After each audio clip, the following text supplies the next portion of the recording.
at the end of the Absolutely. day, a lot of young people still see sports as a path out of poverty. So I'd Yes. like to know, how realistic is this perception, looking at the Nigerian context?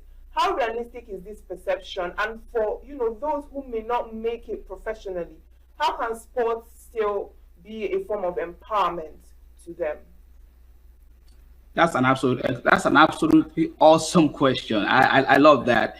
And the truth of the matter is, yes, we know this. Some of us know this now as an adult, but it took us to becoming an adult to finding out that the reality of becoming a professional at a certain stage is not there. For example, a typical Nigerian does not start playing football, which is the most popular sport in Nigeria, until maybe about 12, 13, sometimes 14 years old, which is more or less very, very late.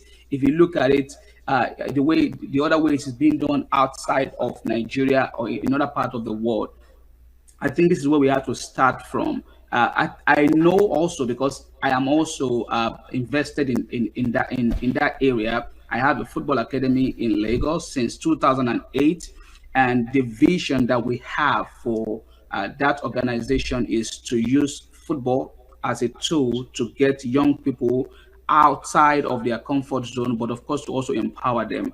But knowing this reality of what you just mentioned, that it takes the odd of you making it out in that profession of football in itself is very, very low. We make it a football and vocational educational center.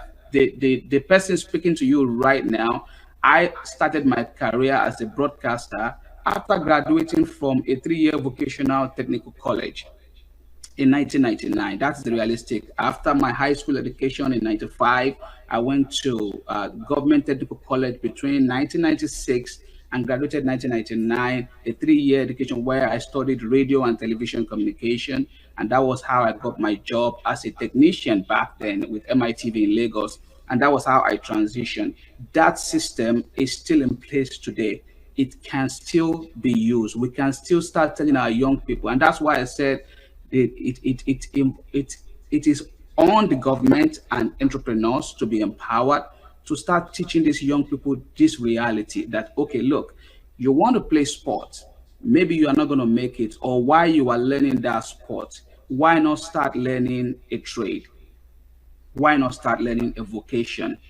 There are some vocation that will never go out of fashion. They will never go out. For example, even though I live in Texas, I live in the US, I drive a 12, 13-year-old car. There will always be a need for someone to fix that car every now and then. So guess what? You need, if you learn auto mechanic, how to repair a vehicle, you can never be broke in your life. You will always have a job. The clothes I am wearing that you are wearing, somebody made that clothes. All you need to do is to find an innovative way to make those things done.